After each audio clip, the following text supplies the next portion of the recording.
Hi students, welcome to the channel Physics Classroom. Here we are dealing with the capacitance of a parallel plate capacitor. Watch it properly. बेटा देखिए ध्यान से, यहाँ पर हमने दो पैरेलल प्लेट्स ली हैं जिसमें से आपने एक चार्ज ले रखी है. इसकी चार्ज डेंसिटी प्लस सिग्मा.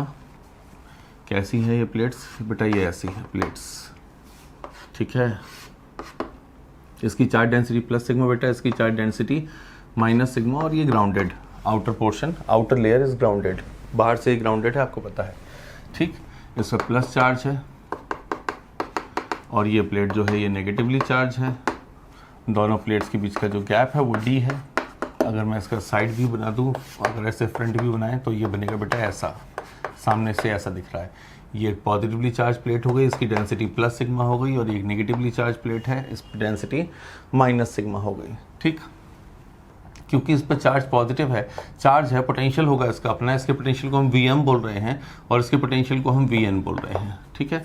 तो बेटा जो पॉजिटिवली चार्ज प्लेट है उसके पोटेंशियल को अगर हम Vm मान लें और जो नेगेटिवली चार्ज प्लेट है उसके पोटेंशियल को अगर हम Vn मान लें तो ये हमारे पोटेंशियल्स डिस्कस हो गए, ये हमारी चार्ज डेंसिटीज हो गई, ये हमारे पैरेलल प्लेट्स कैपेसिटर के फॉर्मेशंस हो गई. हमको ये पता है अच्छे से कि दो पैरेलल प्लेट्स जिनकी सरफेस चार्ज डेंसिटी सेम हो, नेचर अपोजिट हो, उन पैरेलल प्लेट्स के बीच की जो इलेक्ट्रिक फील्ड होती है बेटा, ये गॉस में हम पढ़ चुके हैं, E = होता है sigma upon epsilon not. Clear? हमको ये अच्छे से पता है कि इन दोनों प्लेट्स के बीच में कितनी इलेक्ट्रिक फील्ड होगी, that is the E = sigma upon epsilon not. ये इलेक्ट्रिक फील्ड होती है पैरेलल प्लेट्स के बीच में. कंडीशन की दोनों पैरेलल प्लेट्स की density, surface charge density same हो मैग्नीट्यूड में और नेचर में अपोजिट हो. क्लियर? और पोटेंशियल ग्रेडियंट के कॉन्सेप्ट से हम ये जानते हैं कि Vm minus Vn equals to Ed होगा बेटा. Vm minus Vn equals to Ed. That means potential difference जो होगा वो प्रोडक्ट होगा इलेक्ट्रिक फील्ड इंटू डी का, ठीक है. क्योंकि हम ये जानते हैं E = होता है बेटा dV/dx. तो dV = क्या हो जाएगा बेटा? Edx, जिसमें dx क्या है? dx वो लेंथ है जिस लेंथ तक ये इलेक्ट्रिक फील्ड है. ये इलेक्ट्रिक फील्ड कितनी लेंथ तक स्प्रेड हुई है, ये वही लेंथ है. और उस लेंथ के अक्रॉस ये पोटेंशियल डिफरेंस होगा. dv क्या है? Potential difference across the length. जैसे मैं इस फिगर के अकॉर्डिंग बनाऊं तो हमारे पास ये लेंथ, ये इलेक्ट्रिक फील्ड कितनी लेंथ तक स्प्रेड हुई है. ये पॉजिटिव प्लेट है, ये नेगेटिव प्लेट है. इलेक्ट्रिक फील्ड की डायरेक्शन पॉजिटिव से नेगेटिव होती है. इलेक्ट्रिक फील्ड की डायरेक्शन बेटा पॉजिटिव से नेगेटिव. कितनी लेंथ तक इलेक्ट्रिक फील्ड स्प्रेड है? डी लेंथ तक, क्योंकि दोनों प्लेट्स के बीच तक ही तो है. पॉजिटिव से शुरू हुई, नेगेटिव पर टर्मिनेट हो गई. तो इलेक्ट्रिक फील्ड कितनी लेंथ तक स्प्रेडेड है? डी लेंथ तक. क्लियर? तो क्योंकि इलेक्ट्रिक फील्ड डी लेंथ तक गई है तो इलेक्ट्रिक फील्ड का फ्लो हाई टू लो होता है. तो ये क्लियर है, ये हाई टू लो जारी होगी. तो हम इसे लिख रहे हैं Vm माइनस Vn, क्योंकि हमने ये एक्सप्रेशन पॉजिटिव में लिखा है. इसका मतलब हम ये मान रहे हैं कि m का पोटेंशियल हाई है और n का पोटेंशियल लो है. ऑब्वियसली ये ग्राउंडेड प्लेट है और अगर ये ग्राउंडेड है तो उसका पोटेंशियल लो होगा और इसका पोटेंशियल हाई होगा. क्लियर? तो Vm minus Vn equals to बेटा हो गया हमारे लिए Ed. ये पोटेंशियल डिफरेंस हो गया. This is what the potential difference across the electric field और can say between the plates. इस प्लेट से और इस प्लेट के बीच में ये पोटेंशियल डिफरेंस है. अब अगर हम इलेक्ट्रिक फील्ड की वैल्यू पुट कर दें तो इलेक्ट्रिक फील्ड बेटा हमारी कितनी है? Sigma upon epsilon not. तो हमारा potential difference Vm minus Vn लिख दिया गया sigma upon epsilon not into D. Sigma की वैल्यू क्या होती है? सिग्मा होता है Q/A, charge per unit area, surface charge density को बोलते हैं. तो सिग्मा की वैल्यू पुट कर देंगे बेटा तो ये हो जाएगा Q/A epsilon not into D. ये क्या हो गया बेटा? पोटेंशियल डिफरेंस का एक्सप्रेशन आ गया. क्लियर? और हम इस पर एज्यूम कर रहे हैं कि अगर इस पर चार्ज Q है, हमने माना है इस पर चार्ज Q है प्लेट्स पे, ठीक है. एरिया प्लेट का A है, इस पर चार्ज Q है. इसकी सरफेस चार्ज डेंसिटी की यूनिट लिखें तो आप कूलॉम पर मीटर स्क्वायर लिखेंगे ऑब्वियसली, ठीक है. तो क्योंकि हमारा कैपेसिटेंस का कॉन्सेप्ट होता है Q = CV, तो C = होता है Q/V. मीन्स अगर हम चार्ज जानते हैं, पोटेंशियल डिफरेंस जानते हैं तो हम बता सकते हैं कैपेसिटेंस कितना होगा. हमारी प्लेट्स चार्ज, इस पे कैपेसिटर की प्लेट्स पे कितना चार्ज है? Q चार्ज है. हम यही तो बोल रहे हैं Q चार्ज है. तो उसके अक्रॉस पोटेंशियल डिफरेंस कितना है बेटा? पोटेंशियल डिफरेंस कितना है? पोटेंशियल डिफरेंस, ये पोटेंशियल डिफरेंस होता है बेटा, है ना. तो ये पोटेंशियल डिफरेंस कितना हो गया बेटा? QD/A epsilon not. क्लियर? तो तो अगर ये पोटेंशियल डिफरेंस हो गया तो ये Q से Q कैंसिल, तो that becomes A epsilon not by D। This is the only expression बेटा, इतना सा काम हमको करना है। कैपेसिटेंस का एक्सप्रेशन आ गया A epsilon not by D। This is what the capacitance of parallel plate capacitor. अगर हम यहाँ पर कोई मीडियम कंसीडर कर लेते इन दोनों प्लेट्स के बीच में, तो हमारा यहाँ पर एप्सिलॉन आर भी आ जाता, तो फिर एक्सप्रेशन में यहाँ पर एप्सिलॉन नॉट के साथ साथ एप्सिलॉन आर भी होता। अगर हम मीडियम कंसीडर कर लें तो हमारा एप्सिलॉन नॉट के साथ साथ बेटा एप्सिलॉन आर भी आ जाएगा। क्लियर? तो अगर हम कैपेसिटेंस के एक्सप्रेशन की बात करें तो कैपेसिटेंस के एक्सप्रेशन से हम ये बोल सकते हैं, ध्यान से सुनिएगा, किसी कैपेसिटर का जो कैपेसिटेंस होता है वो मीडियम पर डिपेंड करता है कि दोनों प्लेट्स के बीच में मीडियम क्या लिया गया है।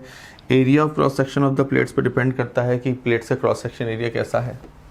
ज़्यादा होगा तो कैपेसिटेंस बढ़ जाएगा। क्लियर? अगर ये मीडियम स्ट्रॉन्ग लिया, आपने ऐसा मीडियम लिया है जिसकी रिलेटिव परमिटिविटी हाई है, तो कैपेसिटेंस बढ़ जाएगा। थर्ड फैक्टर डिस्टेंस पर डिपेंड करता है। डिस्टेंस जितनी कम होगी प्लेट्स के बीच की, उनका कैपेसिटेंस उतना ही हाई होगा। क्लियर? डिस्टेंस जितनी कम होगी प्लेट्स के बीच की, उसका कैपेसिटेंस उतना ही हाई होगा। तो ये वो सारे फैक्टर हैं बेटा जिससे किसी कैपेसिटर के कैपेसिटेंस में हम वेरिएशन करा सकते हैं। अब बेटा हमने ये तो देख लिया कि पैरेलल प्लेट कैपेसिटर के कैपेसिटेंस का एक्सप्रेशन क्या होता है। प्लेट एरिया ये है इनका, ठीक है। इसके बीच में आपने एयर और वैक्यूम ले रखा है, मतलब एप्सिलॉन आर की वैल्यू 1 हो गई, तो इसके कैपेसिटेंस का फॉर्मूला हो गया एयर और वैक्यूम में epsilon not A by D।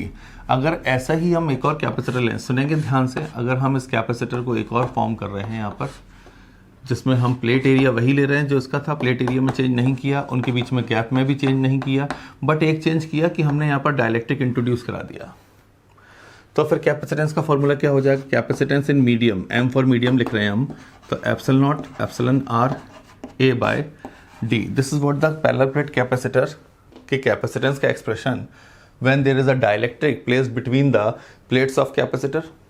clear? और this is what the capacitance का ये एक्सप्रेशन है तब है जब हमने डायलेक्ट्रिक नहीं लिया है, इसमें पैरेलल प्लेट के बीच में एयर और वैक्यूम है।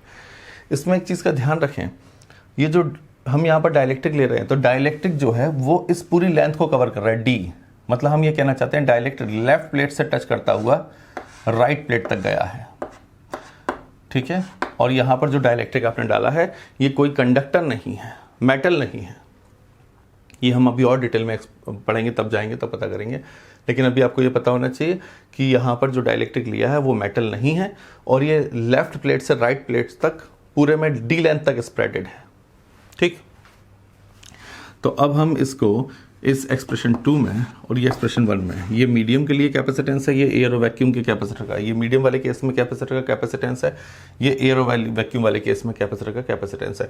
तो एक बात तो क्लियर है कि जब मीडियम इंट्रोड्यूस करा देते हैं तो कैपेसिटेंस बढ़ जाता है। देखो एप्सिलॉन आर आने से, और हमको पता है एप्सिलॉन आर की वैल्यू 1 से तो बड़ी ही होगी, क्योंकि एयर के लिए 1 होती है, तो बाकी किसी मीडियम के लिए 1 से बड़ी होगी। तो एप्सिलॉन आर की वैल्यू 1 से बड़ी है, तो ये तो श्योर हो गया कि कैपेसिटेंस बढ़ गया, क्योंकि पहले तो केवल epsilon not A by D था, तो एप्सिलॉन आर मल्टीपल में आ गया है, तो एप्सिलॉन आर टाइम्स कैपेसिटेंस बढ़ गया है। तो मीडियम इंट्रोड्यूस करने से तो हम ये कह सकते हैं कि जब हम पैरेलल प्लेट कैपेसिटर के या कैपेसिटर के बीच में, चाहे वो सिलेंड्रिकल हो, स्फेरिकल हो या पैरेलल प्लेट हो, तो हम ये कह सकते हैं कि जब हम मीडियम इंट्रोड्यूस कर देते हैं दो प्लेट्स के बीच में, कोई डायलेक्ट्रिक मीडियम इंट्रोड्यूस कर देते हैं, तो हमारे कैपेसिटर का कैपेसिटेंस पहले से इंक्रीज हो जाता है, मतलब उसकी चार्ज स्टोरिंग कैपेसिटी, उसकी इलेक्ट्रिकल एनर्जी स्टोर करने की कैपेसिटी रेज कर जाती है। अब हम यहाँ पर कंपेयर कर देते हैं इस रिलेशन को। देखें इस एक्सप्रेशन में, इक्वेशन 2 में, अगर हम epsilon not A by D की जगह, epsilon not A by D की जगह C ऑफ एयर और वैक्यूम पुट कर दें, तो हम ये कह सकते हैं कि मीडियम के केस में जब हम डायलेक्ट्रिक इंट्रोड्यूस कर देते हैं, मतलब capacitance of a capacitor when the medium is introduced, any dielectric is introduced between the plates, the capacitance is increased by epsilon r times with respect to the air और vacuum. मतलब air और vacuum के respect में जो भी capacitance है उसका epsilon r times हो जाएगा जब हम मीडियम ले लेंगे। एग्जांपल ले लेते हैं, जैसे हम 5 माइक्रोफेरेड था कैपेसिटेंस, और अगर हमने यहाँ पर वैक्स ले लिया, वैक्स के लिए एप्सिलॉन आर की वैल्यू 2, तो अगर 2 ले लिया तो ये बेटा ये क्लियर है कि मीडियम में हमारा कैपेसिटेंस 10 माइक्रोफैरड हो जाएगा, यानी कि जितना कैपेसिटेंस था उसका एयर और वैक्यूम का, उससे एप्सिलॉन आर टाइम्स हमारा कैपेसिटेंस आएगा नया वाला। क्लियर, मतलब मीडियम के केस में। अब हम इसी एक्सप्रेशन को एक और कॉन्सेप्ट में ले जाते हैं, इसे क्रॉस मल्टीप्लाई कर दें बेटा, इसे क्रॉस मल्टीप्लाई, तो हम कह सकते हैं epsilon r equals to C M by C A B, C medium by C air और वैक्यूम। तो बेटा इस तरह से हम रिलेटिव परमिटिविटी को भी डिफाइन कर सकते हैं, या डाइलेक्ट्रिक कांस्टेंट, ये एक ही बात होती है, कैपिटल के भी लिखा जाता है। तो हम यहां कह सकते हैं बेटा dielectric constant of a medium is the ratio of the capacitance in case of medium to the capacitance in case of air और वैक्यूम बिटवीन द प्लेट्स। ये डाइलेक्ट्रिक को भी डिफाइन कर सकते हैं, डाइलेक्ट्रिक कांस्टेंट को। ठीक है, ये कॉन्सेप्ट भी हमारा हो गया। एक चीज हमको और समझना है, हमको ये पता है कि जो प्लेट्स हैं इनके एंड पर एक फ्रिंजिंग इफेक्ट देखने को मिलता है, जिसे हम एज इफेक्ट भी बोलते हैं, एज इफेक्ट और फ्रिंजिंग इफेक्ट। एज इफेक्ट और फ्रिंजिंग इफेक्ट क्या होता है, एंड्स पर ये non uniformity of the electric field हो जाती है। नॉन यूनिफॉर्मिटी का मतलब अगर ये प्लस सिग्मा है और ये माइनस सिग्मा है तो इलेक्ट्रिक फील्ड लाइन चलेगी तो प्लस से माइनस की तरफ। बट अब ये इलेक्ट्रिक फील्ड नॉन यूनिफॉर्म हो गई है, यूनिफॉर्म नहीं रही। जबकि हमारा ये जो एक्सप्रेशन है, ये जो हम पैरेलल प्लेट का एक्सप्रेशन लगा रहे हैं, इस एक्सप्रेशन में इलेक्ट्रिक फील्ड यूनिफॉर्म होती है बीच में, तो ये पूरी यूनिफॉर्म इलेक्ट्रिक फील्ड होती है।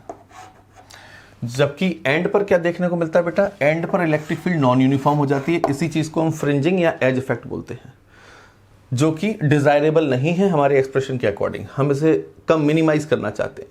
तो मिनिमाइज करने का तरीका बेटा ये होता है कि पैरेलल प्लेट कैपेसिटर की प्लेट्स के बीच के गैप को कम कर दें।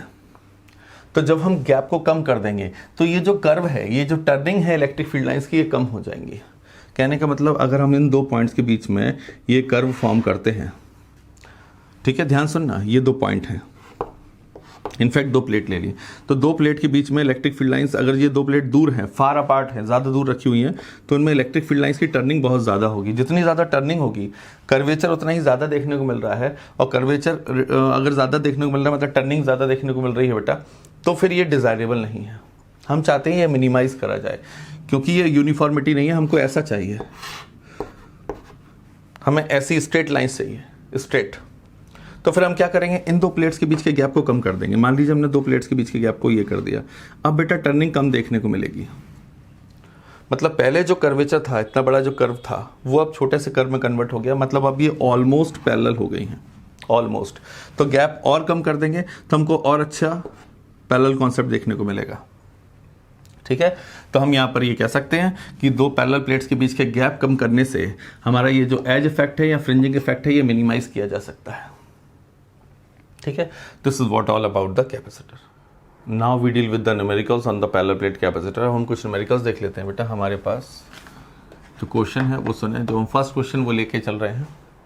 इस क्वेश्चन में हमको एक पैरेलल प्लेट कैपेसिटर बोला गया है। इन पैरेलल प्लेट्स कैपेसिटर की प्लेट्स का एरिया जो है that is given as 100 centimetre square, और इन दोनों प्लेट्स के बीच का जो गैप है दैट इज गिवन 1 mm, और इन प्लेट्स पर जो चार्ज है, charge is given 0.12 microcoulomb. This is what the charge on the plates of the capacitor. और हमसे ये कहा गया है कि ये कैपेसिटर जो है वो एक बैटरी से कनेक्टेड है। क्लियर? तो देखो बेटा, बैटरी से कनेक्टेड होने का मतलब ये हो गया, ये हाई पोटेंशियल हो गया और ये लो पोटेंशियल हो गया। क्लियर? तो जैसे हम ग्राउंडिंग बोलते हैं, तो ये ग्राउंडिंग का मतलब लो पोटेंशियल कर देना है। तो देखिए ये लो पोटेंशियल से कनेक्टेड है, तो इस प्लेट की ग्राउंडिंग करने का मतलब यही है कि उसे लो टर्मिनल से जोड़ दिया गया है। ठीक है, तो पोटेंशियल कितना दिया गया है हमको? पोटेंशियल दिया गया बेटा 120 वोल्ट। हमसे पूछा गया है कि इस प्लेट के बीच में, इस पैरेलल प्लेट कैपेसिटर के बीच में जो डाइलेक्ट्रिक है, डाइलेक्ट्रिक बोला गया है इसमें कि ये डाइलेक्ट्रिक रखता है इसकी प्लेट के बीच में, तो उसका डाइलेक्ट्रिक कांस्टेंट क्या होगा? तो अगर हम पैरेलल प्लेट कैपेसिटर के कैपेसिटेंस का फॉर्मूला लिखें तो बेटा ये होगा C = A epsilon not epsilon R। Epsilon R को आप कैपिटल K भी लिखते हैं, तो अगर कैपिटल K लिख दे तो ये लिख दिया जाएगा। ये हो गया कैपेसिटर का एक्सप्रेशन। अगर हम K डिटरमाइन करना चाहते हैं तो हमारे लिए होना चाहिए CD/A एप्सिलॉन नॉट, जिसमें से एप्सिलॉन नॉट तो कांस्टेंट है, ए हमको दिया है, डी हमको दिया है, सी नहीं दिया। क्लियर? उसने हमको कैपेसिटर का कैपेसिटेंस नहीं दिया, लेकिन हमको ये पता है Q इक्वल्स टू होता है CV, तो C हो जाएगा Q बाई V। तो अगर हम C equals to Q by V को इसमें सब्स्टिट्यूट कर दें, प्लेस कर दें, तो एक्सप्रेशन हो जाएगा डाइलेक्ट्रिक कांस्टेंट डिटरमाइन करने के लिए C की value Q by V, Q by V A epsilon not into D. तो ये एक्सप्रेशन बेटा Q D by V A epsilon not हो जाएगा। और हमारे पास चार्ज भी है, गैप भी है प्लेट्स के बीच का, पोटेंशियल डिफरेंस भी पता है कितना अप्लाई किया गया है दोनों प्लेट्स के अक्रॉस। इस प्लेट का पोटेंशियल अगर हम Vm बोलते हैं, इस प्लेट का पोटेंशियल Vn बोलते हैं, तो पोटेंशियल डिफरेंस तो हमको पता लग गया, Vm minus Vn equals to 120 volt. ठीक है, तो 120 वोल्ट पोटेंशियल डिफरेंस हो गया। प्लेट्स का एरिया दिया है, एप्सिलॉन नॉट पता है। अगर हम सारी वैल्यू सब्स्टिट्यूट कर दें तो चार्ज कितना है बेटा? चार्ज है 0.12 इंटू 10⁻⁻⁶ माइक्रोकुलम था, तो हमने उसे 10⁻⁶ लिख लिया। गैप है 1 मिलीमीटर का, तो उसे 1 इंटू 10⁻³ कर दिया मीटर में। पोटेंशियल डिफरेंस इज 120, तो that is 120। Area is 100 centimetre square, तो उसे मीटर में कन्वर्ट करेंगे तो 10⁻⁴ हो जाएगा। और एप्सिलॉन नॉट की वैल्यू बेटा 8.854 इंटू 10⁻12। तो जब हम इससे सिंप्लीफाई करेंगे we will get the answer 11.3। That means dielectric constant is 11.3। हम नेक्स्ट न्यूमेरिकल देखते हैं बेटा। नेक्स्ट न्यूमेरिकल है हमारा, that is what the next numerical हमारा क्या है? When the potential difference across a capacitor is reduced by 120 volt. हमारे पास एक पैरेलल प्लेट कैपेसिटर है, इसके अक्रॉस कोई पोटेंशियल डिफरेंस अप्लाई किया हुआ है, let the potential difference is V। ठीक है, ये फिगर ए में बात कर रहे हैं, हमने ये फिगर ए ले ली, इस फिगर को हम ए बोल रहे हैं। इस केस में हमारे पास क्या है, जो कैपेसिटर है उस कैपेसिटर के अक्रॉस जो पोटेंशियल डिफरेंस है V एज्यूम किया गया है, और उस पोटेंशियल को रिड्यूस कर दिया गया है बाय 120 वोल्ट। मैं क्वेश्चन एक बार रीड कर देता हूँ। When the potential difference across a capacitor is reduced by 120 volt, the charge on the capacitor change from 360 microcoulomb to 120 microcoulomb. तो उसके चार्ज में चेंज आ जाता है, वो 360 माइक्रोकूलम से 120 माइक्रोकूलम चार्ज रखने लगता है। What is the capacitance of the capacitor? Capacitor के कैपेसिटेंस के बारे में जानकारी मांगी गई है। तो अभी हमारे सेल का पोटेंशियल कितना है बेटा? V। और इस पर चार्ज कितना है? इनिशियली इस पर चार्ज है 360 माइक्रोकूलम, 360 माइक्रोकूलम। नेक्स्ट केस में हमसे बोला गया है कि हमने इसके पोटेंशियल को रिड्यूस कर दिया गया है। पोटेंशियल को अगर रिड्यूस कर दे, यानी कि ये पोटेंशियल रिड्यूस कर दिया, potential reduced by 120 volt. Potential को बेटा 120 वोल्ट रिड्यूस कर दिया है, तो जो नया पोटेंशियल हो गया वो हो गया V माइनस 120। पहले आपने V वोल्ट माना है, पहले पोटेंशियल कितना माना है V, तो अब कितना रह गया 120, शॉर्ट हो जाएगा 120। तो हमारा नया पोटेंशियल हो गया V माइनस 120 वोल्ट। वो पहले कितना था? V volt. और चार्ज कितना रह गया? अब इसको Q1 बोल देते हैं बेटा। तो अब हमारा नया चार्ज इस पे है, that is 120 microcoulomb, that is 120 microcoulomb. बेटा ध्यान से सुनिएगा, अगर हम कैपेसिटेंस की बात करें तो कैपेसिटेंस में कोई चेंज नहीं आएगा, क्योंकि कैपेसिटेंस क्या है? कैपेसिटेंस तो एरिया पे डिपेंड करता है, मीडियम पे डिपेंड करता है, और प्लेट्स के बीच के गैप पे डिपेंड करता है। ठीक है, इसको इससे कोई इफेक्ट नहीं पड़ता कि आपने पोटेंशियल डिफरेंस कितना लिया है। क्लियर? ये चार्ज कितना आया है, देखिए ये तो चार्ज स्टोरिंग कैपेसिटी है, वो ये उसकी चार्ज स्टोरिंग कैपेसिटी है, वेदर यू चार्ज इट और not, whether you apply the potential difference और नॉट, इसको इससे कोई फर्क नहीं पड़ता। तो ये एक्सप्रेशन जो है कैपेसिटेंस का जो एक्सप्रेशन है, ये चार्ज के मैग्नीट्यूड से या पोटेंशियल डिफरेंस से टोटली इंडिपेंडेंट है। ये डायमेंशंस के कॉन्सेप्ट पे डिपेंड करता है। डायमेंशंस क्या होंगी, मतलब एरिया क्या होगा, प्लेट्स के बीच का गैप क्या होगा, और डाइलेक्ट्रिक कैसा यूज किया आपने प्लेट्स के बीच में। ठीक है, तो अगर हम कैपेसिटेंस की बात करें तो बेटा इसका कैपेसिटेंस जो पहले था, कैपेसिटेंस में कोई चेंज नहीं आया होगा। जो कैपेसिटेंस पहले था वही कैपेसिटेंस बाद में होगा। क्लियर? तो जैसा कि हम जानते हैं Q इक्वल्स टू होता है CV, तो C हो जाएगा Q बाय V। तो पहले चार्ज कितना था बेटा? अगर हम Q बाई V की बात करें तो बेटा ये Q1 बाई V1 हो गया। तो ये कैपेसिटेंस, जब आपने सेल का पोटेंशियल डिफरेंस को, इस पोटेंशियल डिफरेंस को हम V वोल्ट बोल रहे हैं। ठीक है, ध्यान सुने, इस फॉर्मूले के अकॉर्डिंग चलिए हम इसको हटा देते हैं। अगर हम इस कॉन्सेप्ट की बात करें तो हमें ये पता है जो कैपेसिटेंस पहले था वही कैपेसिटेंस बाद में होगा। कैपेसिटेंस में कोई चेंज नहीं होगा। क्लियर। पोटेंशियल रिड्यूस करने से पहले जो कैपेसिटेंस था वही कैपेसिटेंस होगा पोटेंशियल रिड्यूस करने के बाद भी। क्लियर। तो ये कैपेसिटेंस में कोई चेंज नहीं आया, मतलब Q बाई V के रेशो में कोई चेंज नहीं आया, Q बाई V के रेशो में चेंज नहीं आएगा। तो अगर Q की बात करें तो पहले कितना Q था, दैट वाज 360 माइक्रोकूलम, और पोटेंशियल कितना था V, और अब चार्ज कितना है, दैट इज 120 माइक्रोकूलम, और पोटेंशियल कितना हो गया V माइनस 120। तो बेटा अगर हम सिंप्लीफाई करेंगे तो माइक्रो से माइक्रो कैंसिल हो गया, अगर हम सिंप्लीफाई करेंगे तो बेटा ये 0, ये 3 हो जाएगा।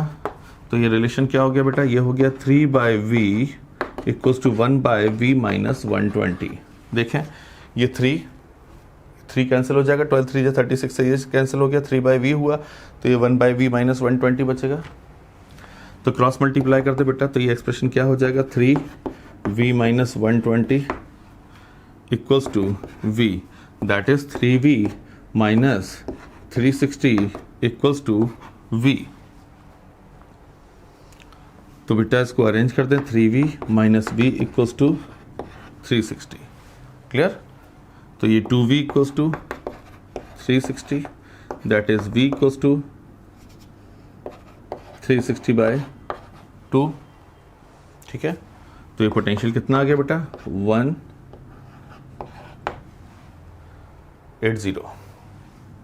तो 180 V की वैल्यू हो गई बेटा। ठीक है। तो V की बेटा वैल्यू 180 वोल्ट आ गई। तो ये तो क्लियर हो गया, ये 180 वोल्ट था। तो ये कितना हो गया, V की वैल्यू 180 वोल्ट हो गई। तो 180 माइनस 120, तो दैट इज 60 वोल्ट। तो अब जो नया सेल आपने लगा रखा है वो 60 वोल्ट का होगा, पहले कितने का लगा था, 180 वोल्ट का लगा था। अब इसमें फोर्थ क्वेश्चन में हमसे फर्दर क्या पूछा है, what is the capacitance of the capacitor. Capacitance भी पूछा गया है। क्लियर। अब हमको चार्ज पता ही है, ये एक्सप्रेशन तो लगेगा नहीं क्योंकि इसमें हमको एरिया नहीं दिया गया, प्लेट्स के बीच का गैप नहीं दिया गया, तो हम नहीं बता सकते, इस फॉर्मूले से तो नहीं बता सकते। तो हम इस फॉर्मूले से तो बता सकते हैं क्योंकि V की वैल्यू तो हमको पता लग गई। तो आप Q इक्वल्स टू CV अगर लगाएं तो C equals to Q by V हो जाएगा। C equals to Q by V से हमको इस प्लेट पे चार्ज पता है 360 माइक्रोकूलम। ठीक है। और पोटेंशियल हमको पता लग गया 180 है। तो ये 2 माइक्रो पोटेंशियल वोल्ट यूनिट लिख देते हैं, और कूलम बाय वोल्ट को फेरेड बोलते हैं। तो ये कितना हो गया बेटा, 2 माइक्रो फेरेड। तो कैपेसिटेंस हो गया 2 माइक्रो फेरेड। अब आप ये कैपेसिटेंस आप इस डेटा से सॉल्व करें या इस डेटा से सॉल्व करें, एक ही बात है। इस डेटा से भी वही आने वाला है। क्यों, क्योंकि कैपेसिटेंस तो चेंज नहीं होगा। तो क्योंकि आपने डायमेंशंस में कोई चेंज नहीं किया, एरिया नहीं बदला, गैप नहीं बदला प्लेट्स के बीच के, उनके बीच में कोई डाइलेक्ट्रिक अलग से इंट्रोड्यूस नहीं किया है, जैसा है वैसा की वैसा रखा है। ठीक है। तो अगर हम आगे बात करें तो कैपेसिटेंस आप इस फॉर्मूले से भी निकाल सकते हैं, Q बाई V से। तो यहाँ कितना है 120, V कितना है 60, तब भी तो यही आएगा 2 माइक्रो फेरेड। तो यही हमने बात पहले भी करी थी, कैपेसिटेंस में चेंज नहीं आता। कैपेसिटेंस में, क्योंकि कैपेसिटेंस डायमेंशंस पर डिपेंड करता है और आपकी प्लेट्स के बीच के डाइलेक्ट्रिक पर डिपेंड करता है। That's it.